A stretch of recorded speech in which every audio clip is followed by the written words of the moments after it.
Pour finir notre tour d'horizon des projets accélérés par Startinov, je reçois aujourd'hui CLAP. Marc Morin et Florent Morin, vous n'êtes ni frères ni cousins, mais vous êtes cofondateurs de CLAP. Est-ce que vous pouvez nous le pitcher en 30 secondes ? Bonjour, donc effectivement Marc, Florent, et puis il y a une troisième porteur de projet qui est Marie, qui elle pour le coup est ma sœur. CLAP, c'est une application et un site internet de prise de commande et de paiement en ligne pour le secteur du CHR, donc café, hôtellerie, restauration. En gros, on fait un petit peu la même chose que ce que proposent aujourd'hui des acteurs comme Deliveroo, Foodora, etc. Sauf que là où eux sont spécialisés sur la livraison à domicile, nous on fait tout l'inverse, puisqu'on fait la consommation sur place dans l'établissement ou sur la vente à emporter. Voilà, c'est né d'une petite mésaventure qu'on a eue dans un restaurant, et on est parti d'un constat assez simple qui était qu'il y a une grosse perte de temps dans les restaurants sur la prise de commande et le paiement. Et donc c'est à ça qu'on a voulu répondre avec CLAP. Très bien. Contrairement à l'offre existante de solutions un peu analogues qu'on peut trouver propres à une enseigne, vous avez vraiment l'ambition de recenser tous les restaurants et tous les hôtels, tous les bars.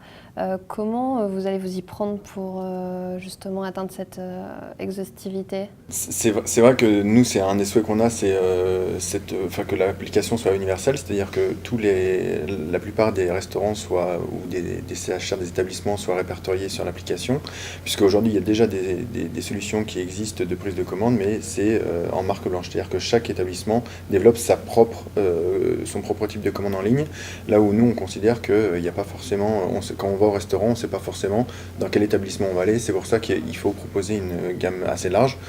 Et on est en train de réfléchir à la façon dont on va avoir justement ce côté universel en proposant tous les établissements répertoriés.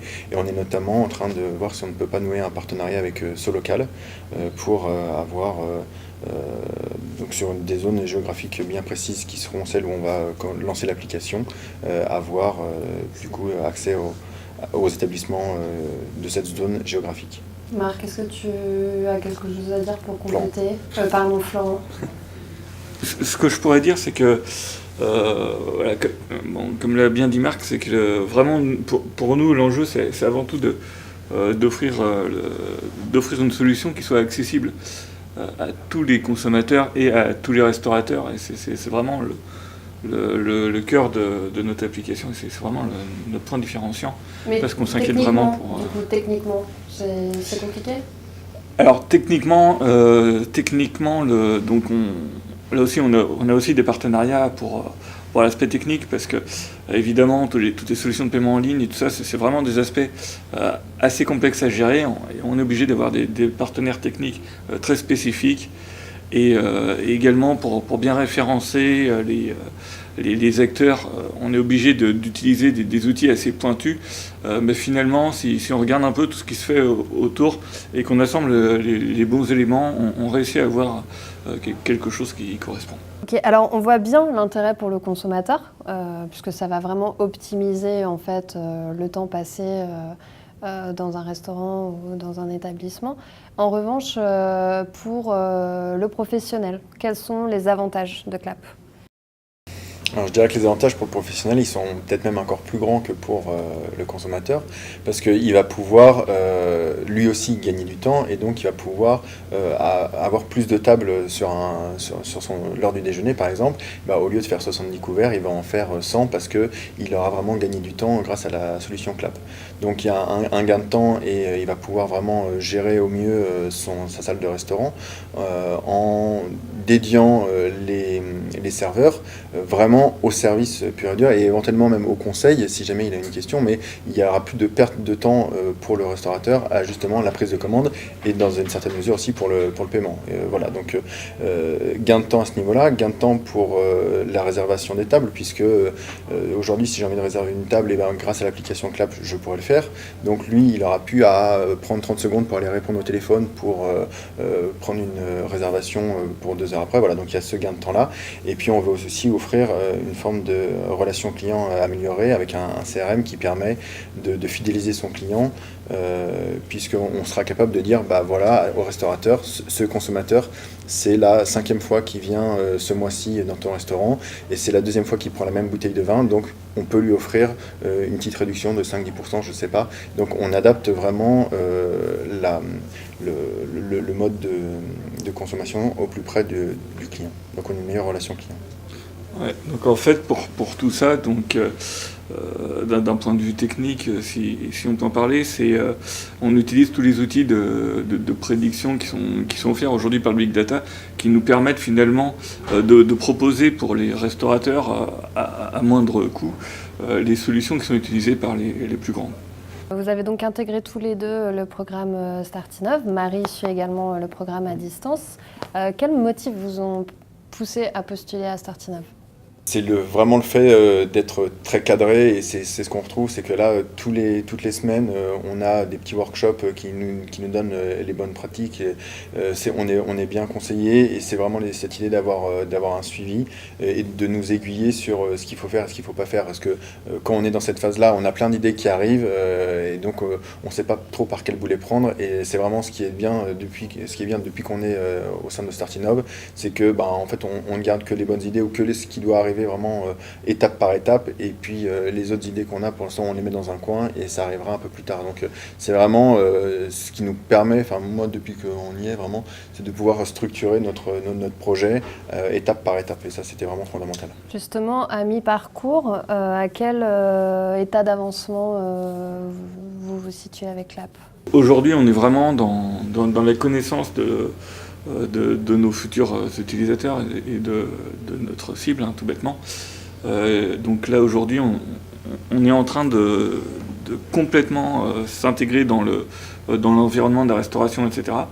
D'un point de vue technique, ça avance comme assez classiquement, finalement, où on teste les technologies et on se met à l'épreuve. Et l'idée, c'est de pouvoir très rapidement proposer un produit test pour les futurs utilisateurs.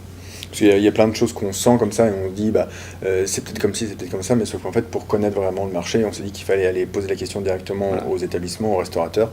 Donc on vient de finir la mise en place d'un questionnaire pour les restaurateurs, mais aussi pour les consommateurs potentiels, afin de bien cibler quels sont leurs besoins et quel est leur fonctionnement actuel. Et à la suite de ce questionnaire, quand on va le dépouiller, on pourra vraiment voir quelles sont les bonnes directions, et si ce que nous, on pensait de façon intuitive se manifeste et se vérifie, quoi. Sur quels axes prioritaires vous allez travailler en vue de l'événement final de Startinov, le fameux Demo Day du 16 décembre ?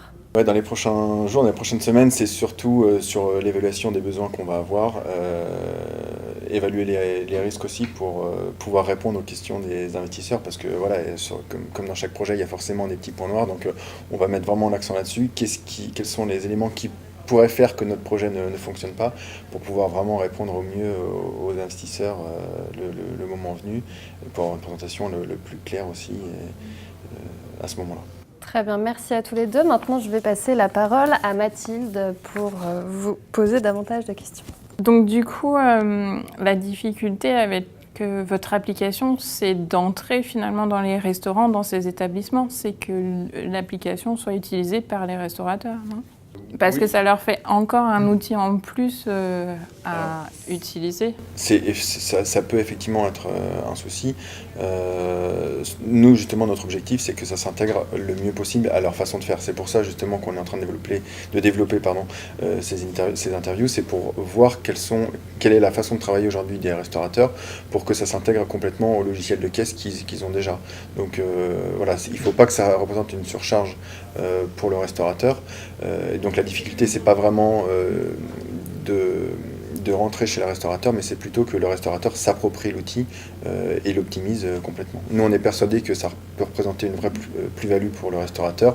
Maintenant, c'est à nous de le convaincre, et c'est à lui de s'en convaincre grâce à la simplicité de l'application. Donc du coup, oui, vous aurez une démarche d'aller convaincre finalement tous ces établissements, un par un, j'allais dire, parce qu'un utilisateur va forcément vouloir plusieurs établissements quand il va arriver sur une ville. C'est pas l'une aussi de vos difficultés à avoir dès le départ plusieurs dizaines d'établissements dans votre annuaire. Enfin, En fait, c'est vrai qu'aujourd'hui, c'est une difficulté, mais on a plusieurs solutions. On peut développer des partenariats pour récupérer déjà des bases de données. On peut très bien aussi mettre à contribution la communauté. C'est pas une porte qui nous est fermée aujourd'hui. L'idée, c'est vraiment d'apporter quelque chose aux restaurateurs et pas d'aller leur forcer à acheter quelque chose. L'idée qu'on a première, c'est de résoudre un problème, avant tout. Et on sait que les restaurateurs expriment régulièrement leurs difficultés, et c'est pas juste. Aujourd'hui, on doit pouvoir leur apporter le meilleur, surtout qu'on a tous les moyens technologiques pour le faire. C'est juste une bonne combinaison d'ensemble.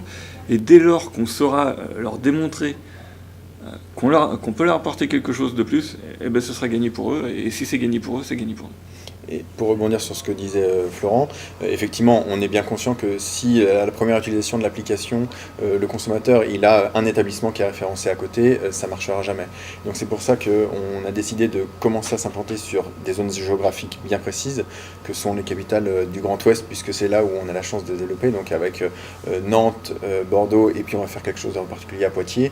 Et donc notre objectif, c'est d'avoir quand même, dans un premier temps, 50-60 établissements sur ces zones bien précises pour commencer notre activité. Et puis après, une fois que ça aura fonctionné, puisqu'on est sûr que ça va fonctionner, et ben on pourra arriver dans les autres villes en disant, avec des chiffres en disant bah voilà comment ça a fonctionné dans ces villes-là, dans ces villes test, donc ça va marcher chez vous aussi.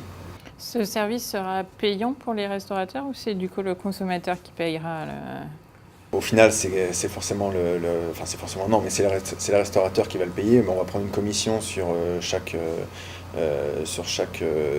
note, voilà, donc sur la note de fin de repas, quoi. Donc cette commission va être prise en charge par le restaurateur.